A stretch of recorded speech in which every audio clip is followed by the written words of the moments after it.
வணக்கம். நான் ஸ்ரீரங்கம் ரவி உங்களோட பேசிகிட்ருக்கேன். இது நவம்பர் மாதத்திற்கான பலன்கள். மிதுன ராசி. மிதுன ராசி நேயர்களை பொறுத்த வரைக்கும் இந்த ஒரு காலகட்டத்தில் உங்கள் ராசிநாதனான புதன் விருச்சிக ராசியில் கிட்டத்தட்ட 25ஆம் தேதி வரைக்கும் இருக்கார். அதுக்கப்புறம் அவர் வக்கரத்தில் துளாராசிக்குள்ளே வர்றார். ஆனால் அதே நேரத்தில் சுக்கிரனானவர் 3ஆம் தேதியிலேருந்து துலாத்தில் இருந்துட்டு கிட்டத்தட்ட 27ஆம் தேதி அவர் விருச்சிக ராசிக்குள்ளே போவார். அதே போல் சூரியனை பொறுத்தவரையில் 17ஆம் தேதி விருச்சிக ராசிக்குள்ளே போகிறார். அதான் கார்த்திகை மாதம் சொல்லுவோம். இதெல்லாம் முக்கியமான நிகழ்வுகளாக அமையிறது.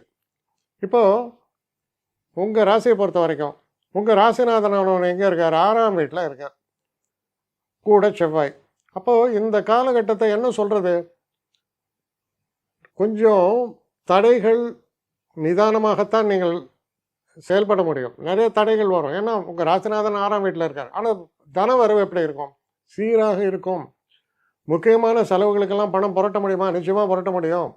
ஏன்னா உங்களுடைய விரயஸ்தானத்தை பார்க்கக்கூடிய புதன், உங்கள் ராசிநாதன், அது கூட யார் உட்காந்துருக்காங்கன்னா லாபாதிபதியான செவ்வாய் உட்காந்துருக்கார். அப்போ பெரிய அளவு பணம் புரட்டுறதுக்கு எனக்கு இங்கே கடன் வாங்கணும், ஒரு பெரிய ப்ராஜெக்ட் பண்ணணும், எல்லாரும் நம்ம கை காசு போட்டேவா பண்ண முடியும்? இல்லை, பல விஷயங்களுக்கு நம்ம டிபெண்ட் பண்ணுறோம். ஆனால் அது நியாயமான கடன்னா அது நல்லது.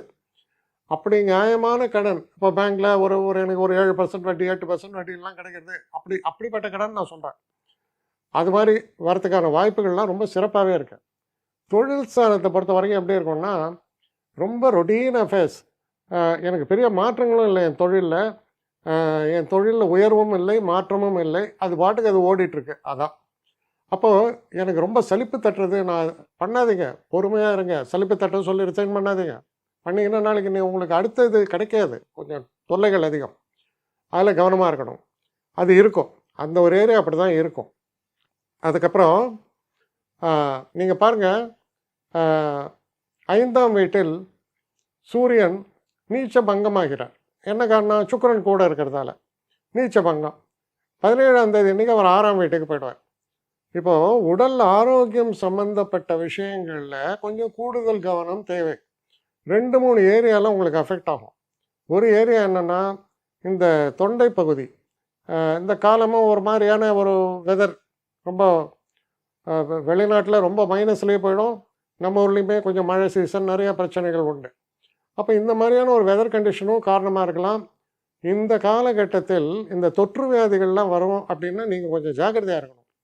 அது உங்களை தாக்குவதற்கான வாய்ப்புகள் அதிகம். அதனால் உங்களை நீங்கள் சரியாக ப்ரொடெக்ட் பண்ணிங்க. ஹெல்த்து தான் ரொம்ப முக்கியம். அதில் ரொம்ப கவனமாக செயல்படுங்க. படிக்கக்கூடிய மாணவர்களை பொறுத்த வரைக்கும் பார்த்திங்கன்னா, கொஞ்சம் அவேர்னஸோடு செயல்படணும்.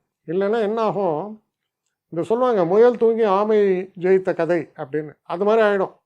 அதனால் ரொம்ப ரிலாக்ஸ்டாக பண்ணாதீங்க, கொஞ்சம் அவேர்னஸோடு செயல்படணும். மொத்தத்தில் இந்த மாதத்தை பொறுத்த வரைக்கும் பார்த்திங்கன்னா, தவறாக எதுவும் நான் சொல்லவில்லை, தவறாக எதுவும் இல்லை. ஆனால் நம்ம கேஷுவல் அப்ரோச்சில் இருந்தோம்னா சில வேண்டாத விஷயங்கள்லாம் நடக்கிறதுக்கான வாய்ப்புகள் உண்டு தான். அதே நேரத்தில் வேலை சம்பந்தப்பட்ட விஷயத்தில் 10ஆம் இடத்தில் சனி இருந்தாலும் உங்கள் 10ஆம் வீட்டை குரு பார்ப்பதால், திரும்ப சொல்கிறேன், 10ஆம் வீட்டை குரு பார்ப்பதால் உங்களுக்கு குறைஞ்சபட்சம் ஒரு அப்ரிசியேஷன் கிடைக்கும். நீங்கள் ரொம்ப நல்லா பண்ணுறீங்க, நல்லா எங்களுக்கு கொஞ்சம் வெயிட் பண்ணுங்கள், உங்களை தான் நான் மனசில் வச்சிட்ருக்கேன், டெஃபினட்டாக I will write a good report, உங்களுக்கு ப்ரமோஷன் தரேன். சில நேரங்களில் சில டிஸ்கஷன்ஸ் வரலாம். நீங்கள் நல்ல சீனியர் லெவலில் ரொம்ப நம்ம ஏதாவது தொழில் ஆரம்பிக்கலாம், அந்த மாதிரியான டிஸ்கஷன்ஸ் எல்லாம் வரலாம், அதை எடுத்துக்கலாம். சில நேரங்களில் இடமாற்றத்துக்கான பேச்சுவார்த்தைகள் நடக்கும். அது உங்களுக்கு சௌரியமாக இருந்ததுன்னா அதை அக்செப்ட் பண்ணிட்டு போகிறது ஒன்றும் தப்பு இல்லை. அப்போ இதெல்லாம் ப்ளஸ் பாயிண்ட்டாக இருக்குது. ஏன்னா 2ஆம் இடத்தில் குரு சாதாரணமாக கூட இல்லை, உச்சத்தில் இருக்கார். அது மிகப்பெரிய நன்மை. அப்போ சில இடங்கள்லாம் பிரச்சனைன்னா கூட மிகப்பெரிய நன்மை. அதே நேரத்தில் குரு பார்வை மிக மிக விசேஷமானது.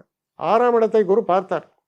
அப்போ 6ஆம் இடத்தை குரு பார்த்தார்னா நமக்கு உடம்புல பிரச்சனைகள் வரும், தொல்லைகள், அடிவேறு சம்மந்தப்பட்ட தொல்லைகள் இதெல்லாம் இருக்குது, இல்லைன்னு சொல்ல.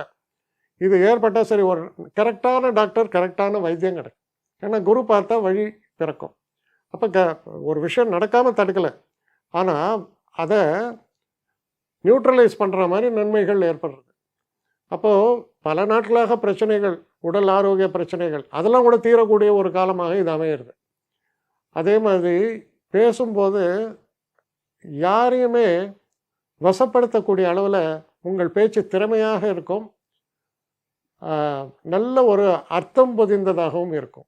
ஏன்னா வாக்குஸ்தானத்தில் குரு உச்சம்.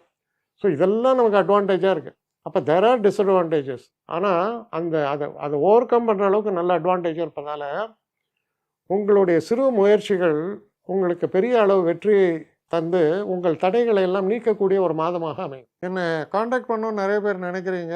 தயவு செஞ்சு என்னை காண்டாக்ட் பண்ணுறதுக்கு ஒரு மெயில் அனுப்புங்க, srirangamravi1@gmail.com. இது ஸ்க்ரீனில் பார்க்கலாம், இது அப்பியர் ஆகும். இந்த மெயிலுக்கு எனக்கு அனுப்புங்க. எனக்கு நிறைய பேர் அனுப்புகிறீங்க, நான் ஒருத்தன் தான் அதை பார்க்குறேன், செய்கிறேன். ஏன்னா இது வேகமாக செய்யலாம் முடியாது. ஒரு நாளைக்கு ஒரு 3 பேர் பார்ப்போம், 4 பேர் பார்க்குறோம். அதனால் கொஞ்சம் டிலே ஆகுது. கட்டண சேவை தான். இந்த கட்டணத்தை செலுத்திய பின்பும் கிட்டத்தட்ட ஒரு 5-6 நாள் ஆகும். சில பேர் நினைக்கலாம் கட்டணத்தை செலுத்தின உடனே அடுத்த நாளே பார்க்கணுன்ட்டு. அப்படி என்னால் முடியல. கொஞ்சம் பொறுமையும் நிதானமும் தேவையும் இருப்பவர்கள் நிச்சயமாக காண்டாக்ட் பண்ணுங்கள். என்னுடைய பெஸ்ட்டு சர்வீஸு உங்களுக்கு கண்டிப்பாக உண்டு. வணக்கம்.